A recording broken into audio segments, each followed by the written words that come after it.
No capítulo sobre arquitetura e obras visuais em The Cambridge Illustrated History of Ancient Greece, Karim Arafat e Catherine Morgan destacam a influência duradoura da arquitetura grega clássica em monumentos ao longo da história, tanto no período antigo quanto na modernidade. A arquitetura grega clássica, com suas colunas imponentes, proporções harmoniosas e ornamentação detalhada, tornou-se um modelo de elegância, simetria e racionalidade que inspirou diversos períodos artísticos e estilos arquitetônicos ao longo dos séculos. A importância do uso da arquitetura grega clássica reside principalmente no seu simbolismo e estética. Os elementos clássicos gregos, como as colunas dóricas, jônicas e coríntias, o frontão triangular e o uso de mármore branco, passaram a representar ideais de perfeição, estabilidade e ordem, sendo frequentemente adotados para edifícios que visavam transmitir autoridade, tradição e beleza atemporal. Estes elementos também trouxeram para o Ocidente um sentido de continuidade com a antiguidade clássica, reforçando valores culturais e intelectuais que eram considerados herdeiros da civilização grega. Exemplos de monumentos inspirados na arquitetura grega clássica incluem o Panteão em Paris. Construído no século XVIII, o Panteão francês exibe colunas coríntias e um frontão que evocam templos gregos. Dedicado inicialmente a ser uma igreja, o edifício foi transformado em um mausoléu laico para grandes figuras da França e tornou-se um símbolo de tradição e reverência à história. Capitólio dos Estados Unidos em Washington, D.C. Com colunas dóricas e coríntias e uma cúpula imponente, o Capitólio exemplifica a apropriação da arquitetura clássica como símbolo de poder e democracia. Inspirado pelo estilo neoclássico, o edifício transmite a ideia de continuidade entre as instituições da Grécia Antiga e os ideais republicanos americanos. O British Museum em Londres. Construído no século XIX, o British Museum utiliza colunas jônicas e um grande frontão, evocando os templos gregos. O design clássico reforça a imagem do museu como um guardião do patrimônio e da cultura, conectando-o simbolicamente com o legado da antiguidade. O Memorial de Lincoln em Washington, D.C. Esse monumento evoca a imponência dos templos gregos, com 36 colunas dóricas que representam os estados da União no tempo de Lincoln. A escolha desse estilo remete à reverência ao passado clássico e ao ideal de liberdade, inspirado na democracia ateniense. Além desses exemplos, a arquitetura grega clássica também influenciou movimentos como o neoclassicismo no século XVIII e XIX, inspirando edifícios governamentais, catedrais e até universidades ao redor do mundo.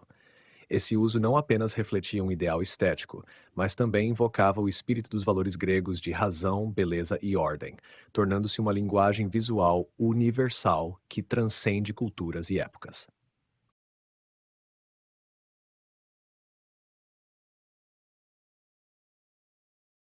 O mármore era amplamente utilizado na arquitetura da Grécia clássica, especialmente nas construções dos períodos clássico e helenístico.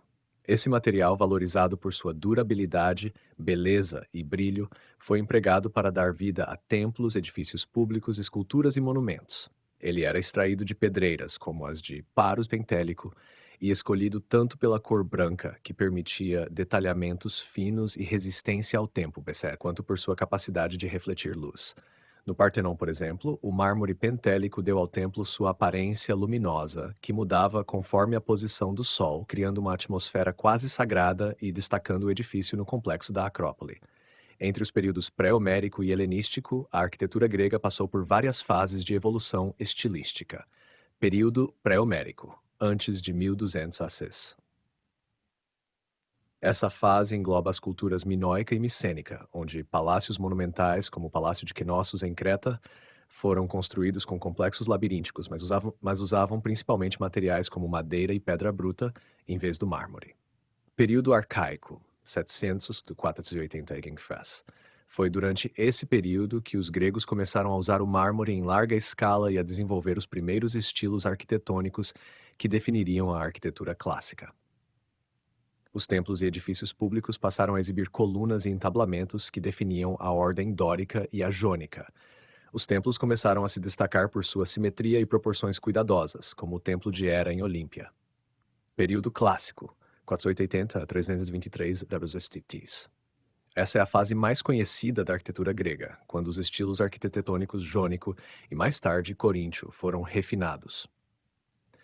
O Partenon, um templo dórico construído para Atena, foi uma das maiores realizações arquitetônicas da época, demonstrando um perfeito equilíbrio entre beleza e técnica.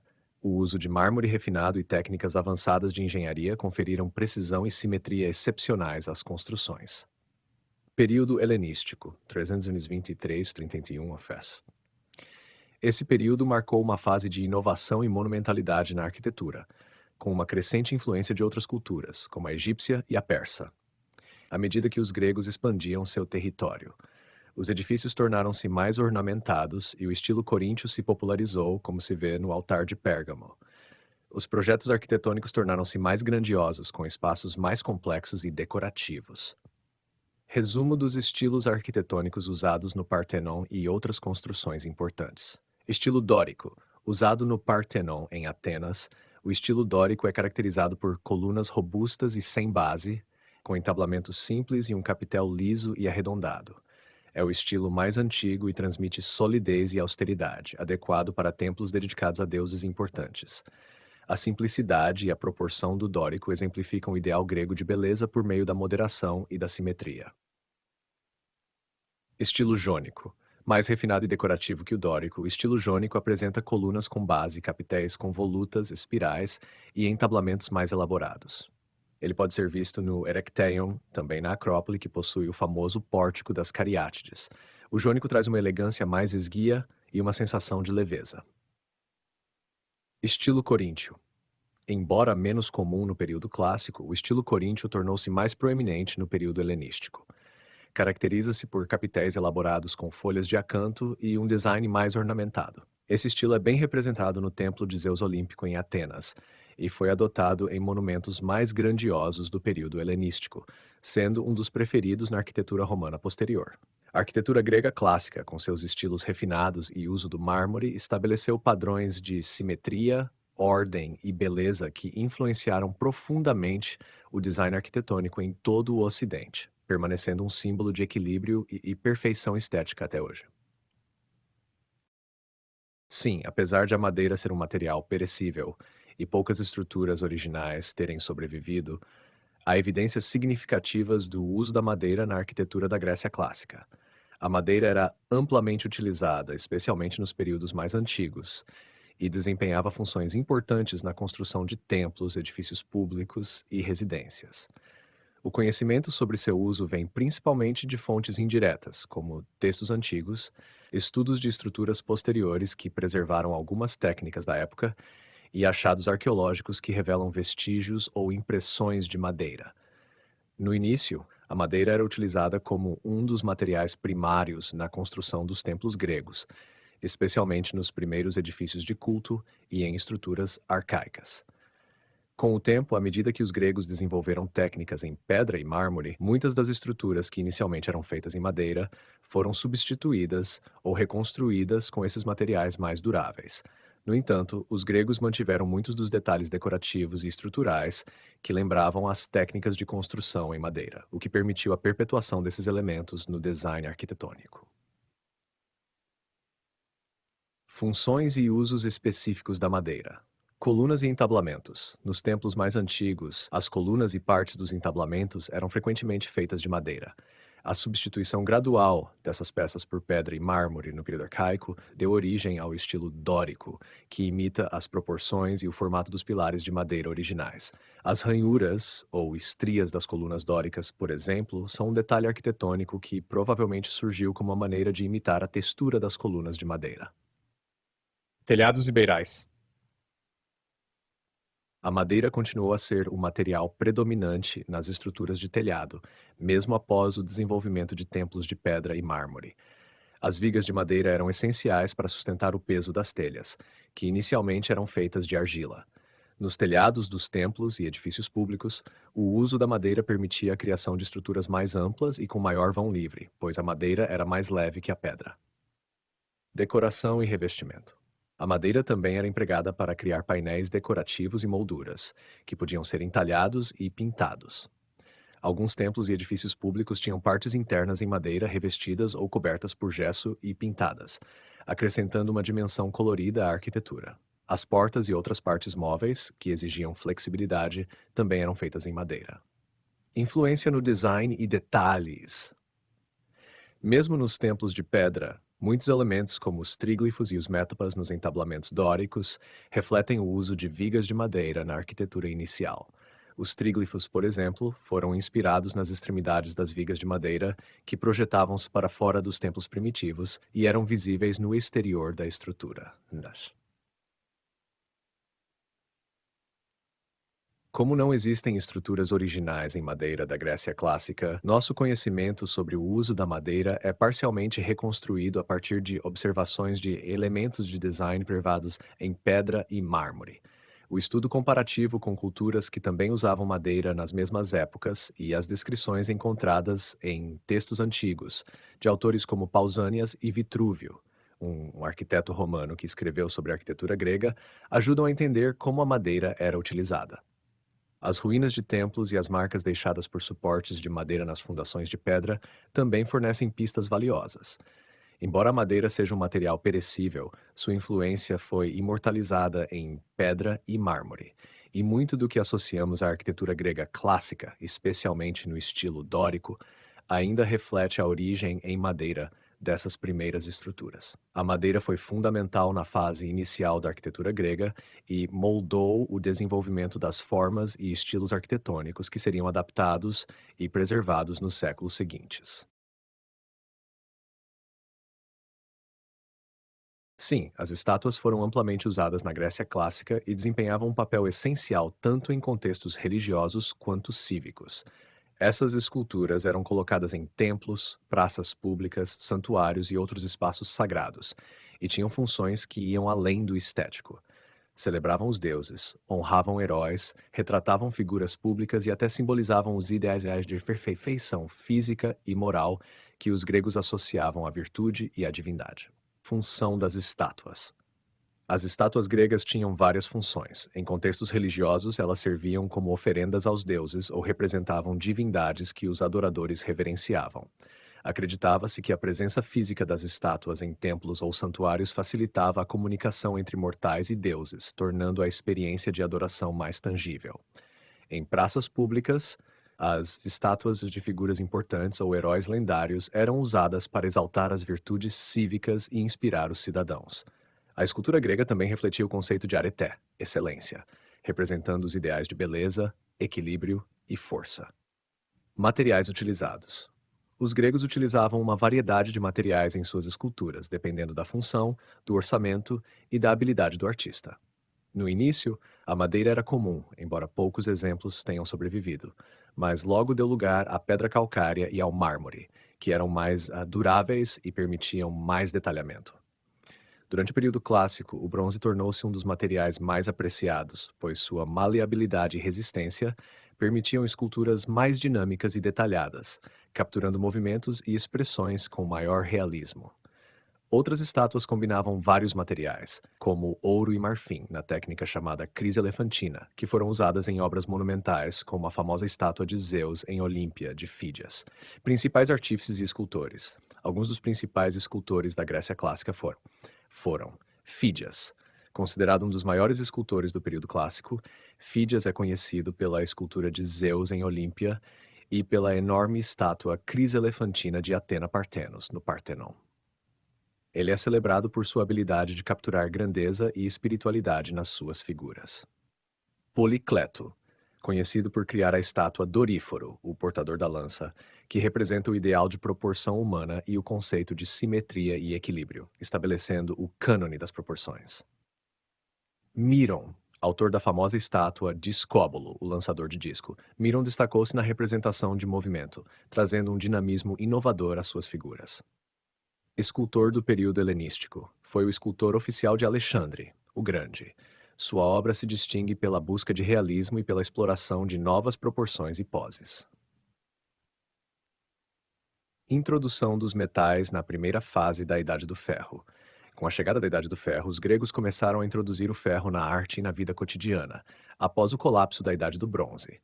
O uso do ferro foi inicialmente funcional, aplicado em armas e ferramentas, mas logo se expandiu para a arte. O domínio da metalurgia do ferro também ajudou os gregos a melhorar suas técnicas de fundição de bronze, que era a liga mais utilizada na produção de estátuas e ornamentos. Com isso, o bronze passou a ser amplamente utilizado em esculturas maiores e mais complexas, pois o novo conhecimento metalúrgico possibilitava que fosse moldado com mais precisão e detalhes, aprimorando o realismo e a expressão nas obras. Trabalho dos ceramistas a partir do período arcaico. A cerâmica grega se desenvolveu notavelmente a partir do período arcaico, 700 a 480 s, e tornou-se uma das mais sofisticadas e icônicas produções artísticas da Grécia. Os ceramistas gregos dominavam técnicas como a pintura de figuras negras, em que figuras eram pintadas sobre argila vermelha e depois detalhadas com uma ferramenta pontiaguda. Mais tarde, surgiu a técnica das figuras vermelhas, onde o fundo era pintado de preto e as figuras permaneciam na cor vermelha da argila, permitindo maior detalhamento e expressividade. Alguns dos principais centros de cerâmica eram Corinto e Atenas. Ceramistas e pintores notáveis como Eséquias e Andócides tornaram-se mestres em criar cenas detalhadas que ilustravam mitos, cenas de batalha e da vida cotidiana, tornando as peças de cerâmica grega itens preciosos e amplamente exportados. A cerâmica grega também refletia o ideal grego de simetria e harmonia nas formas, e a elaboração das cenas pintadas contribuía para a difusão dos mitos e da cultura grega em outras regiões. Sim, durante o período arcaico, os gregos sofreram grande influência de culturas orientais, especialmente das civilizações da Ásia Menor, Mesopotâmia e Egito, o que impactou significativamente sua arquitetura e arte. Essa troca cultural ocorreu por meio do comércio, das colônias gregas estabelecidas em regiões orientais e das migrações, levando os gregos a adaptar e reinterpretar elementos decorativos e arquitetônicos. Essa influência se manifestou, por exemplo, na ornamentação complexa e no refinamento das técnicas de escultura e cerâmica, além de ideias sobre o design de templos e outros edifícios religiosos. Estilos arquitetônicos no período arcaico: dórico, jônico e coríntio. No período arcaico, os gregos desenvolveram três estilos arquitetônicos que se tornariam a base da arquitetura clássica: dórico, jônico e coríntio. Cada estilo possuía características próprias e simbolizava ideais estéticos diferentes. Estilo dórico, este é o mais antigo dos três estilos e caracteriza-se pela simplicidade e solidez. Suas colunas não possuem base e repousam diretamente sobre o stylobate, a plataforma do templo.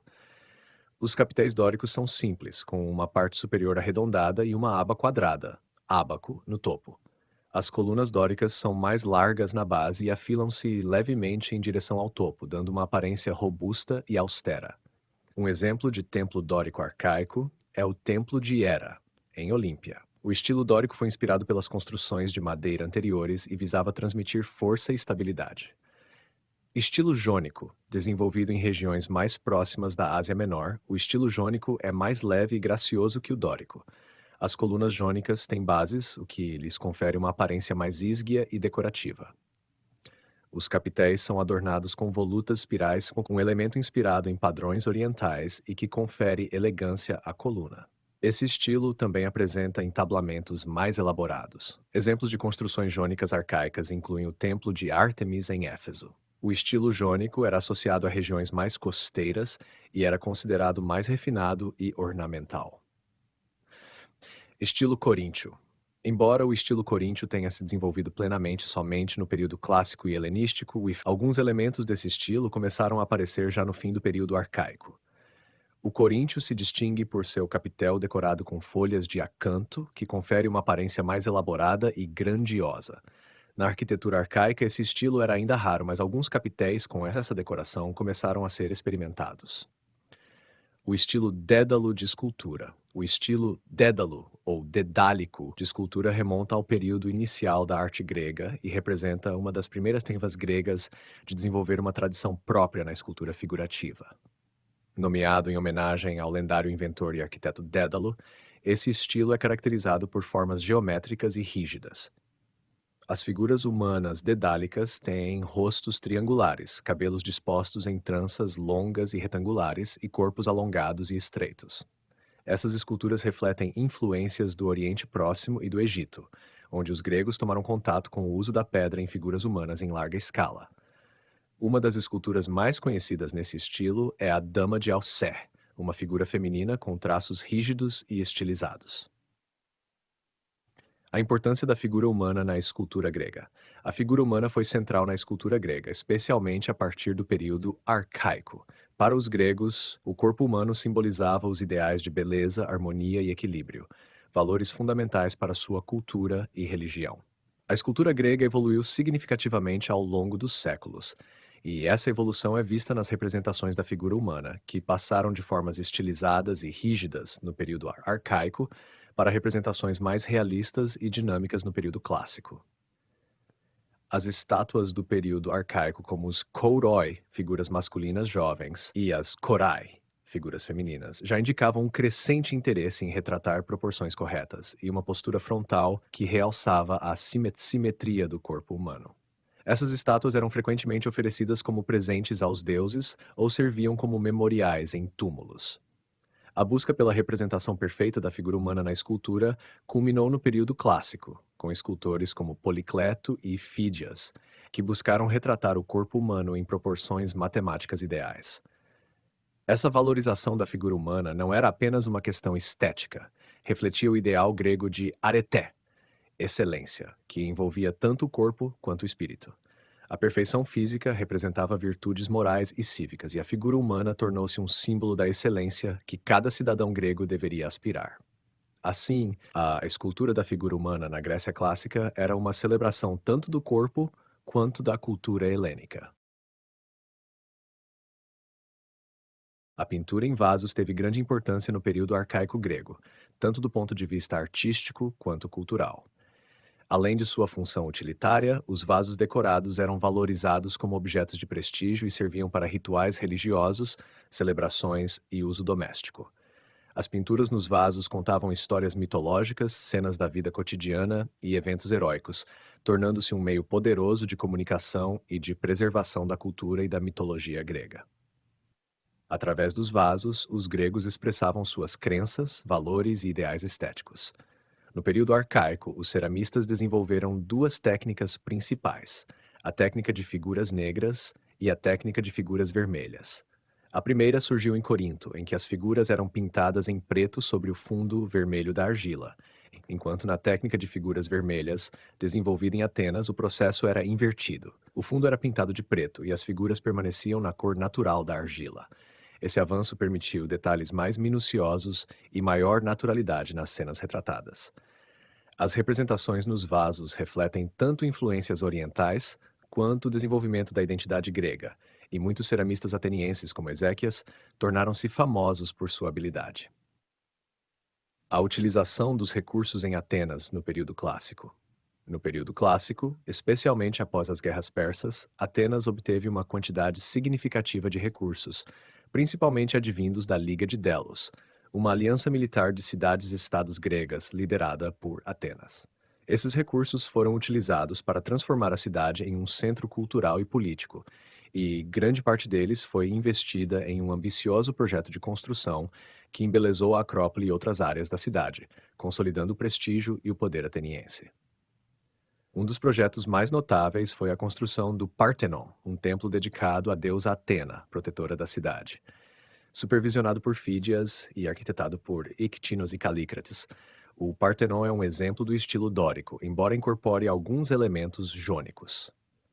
Outro edifício importante da Acrópole é o Erechtheion, um templo jônico que abriga a famosa Tribuna das Cariátides, figuras femininas que servem como colunas. Outros exemplos incluem o Templo de Atena, Nis, em estilo jônico, e os Propileus, a monumental entrada da Acrópole. Essas construções não apenas honravam os deuses, mas também serviam como um símbolo do poder e da identidade ateniense, fortalecendo o orgulho cívico e atraindo visitantes e admiração de outras cidades-estado gregas. O investimento em tais monumentos ajudava a promover Atenas como líder cultural e intelectual, com uma arquitetura que representava seus ideais de beleza, simetria e harmonia. Métopas na arquitetura grega. As métopas são placas decorativas retangulares ou quadradas, situadas no entablamento dos templos gregos, entre os tríglifos, barras verticais que dividem o friso dórico. Essas placas eram usadas especialmente no estilo dórico e frequentemente esculpidas com relevos que ilustravam cenas mitológicas, batalhas e figuras heróicas. A decoração das métopas permitia narrativas visuais e ajudava a comunicar temas religiosos e históricos aos adoradores. Um exemplo notável de métopas esculpidas está no Partenon, onde cada lado do templo é decorado com uma série de relevos que representam lutas míticas, como a Batalha dos Lapitas contra os Centauros, a Centauromaquia, a Gigantomaquia, Batalha dos Deuses contra os Gigantes, e a Amazonomaquia, Batalha contra as Amazonas. Essas cenas simbolizavam a vitória da civilização sobre o caos e do bem sobre o mal, sendo uma afirmação dos valores e ideais atenienses em meio ao triunfo sobre os persas e outras ameaças externas. As métopas, juntamente com os frontões e os frisos, eram elementos arquitetônicos que ajudavam a transformar os templos em uma combinação de espaço religioso e obra de arte monumental, permitindo que os visitantes e cidadãos fossem envolvidos pela arte e pela narrativa cultural grega. Nos séculos V e IV antes da Era Comum, a Grécia produziu algumas das obras arquitetônicas mais célebres e influentes do mundo antigo. Durante esse período, conhecido como clássico, os gregos consolidaram estilos arquitetônicos, avançaram na escultura e refinaram suas técnicas de pintura em vasos. Esse foi um tempo de grande atividade artística, especialmente em Atenas, que usou os recursos de suas conquistas e alianças para transformar a cidade em um centro cultural e arquitetônico. Principais obras arquitetônicas. As obras arquitetônicas mais importantes dos séculos V e IV antes da Era Comum incluem 447, que o 432 e coisa ad. O templo dedicado a Atena, localizado na Acrópole de Atenas, é uma das construções mais icônicas da Grécia clássica. Construído em estilo dórico, com algumas influências jônicas, o Partenon foi projetado por Iktinos e Calícrates, e sua decoração foi supervisionada por Fídias. É famoso por suas proporções harmoniosas e detalhes esculturais, incluindo o friso com cenas da procissão das Panateneias. Erechtheion, 421-406 AE. Outro templo na Acrópole. O Erechtheion é único por sua arquitetura assimétrica e o uso de colunas em forma de figuras femininas chamadas cariátides. Construído em estilo jônico, foi dedicado a Atena e a outros deuses e heróis locais. Este templo demonstra o alto nível de inovação arquitetônica da época. Templo de Zeus em Olímpia, começado em 470 a.C., um grande templo dórico, conhecido pela escultura de Zeus feita por Fídias em ouro e marfim, que foi uma das 7 maravilhas do mundo antigo. Templo de Apolo em Delfos, século IV a.C. Este templo jônico é um importante local de culto ao deus Apolo e servia ao famoso oráculo de Delfos. Sua construção e reconstrução ao longo dos séculos mostram a importância religiosa e cultural do local. Escultura no período clássico, Policleto e Praxíteles. A escultura grega do período clássico enfatizava a busca pela perfeição física, simetria e proporção, com o objetivo de expressar os ideais de beleza e excelência humana. 2 escultores importantes dessa época foram Policleto e Praxíteles, cada um contribuindo de forma singular para a evolução da escultura grega. Policleto, conhecido por sua obra Doríforo, o portador da lança, Policleto desenvolveu um conceito de proporções ideais que chamou de cânone. Ele acreditava que a beleza da figura humana dependia de proporções matemáticas precisas, e o Doríforo tornou-se um modelo para esculturas que buscavam representar o equilíbrio e a simetria corporal.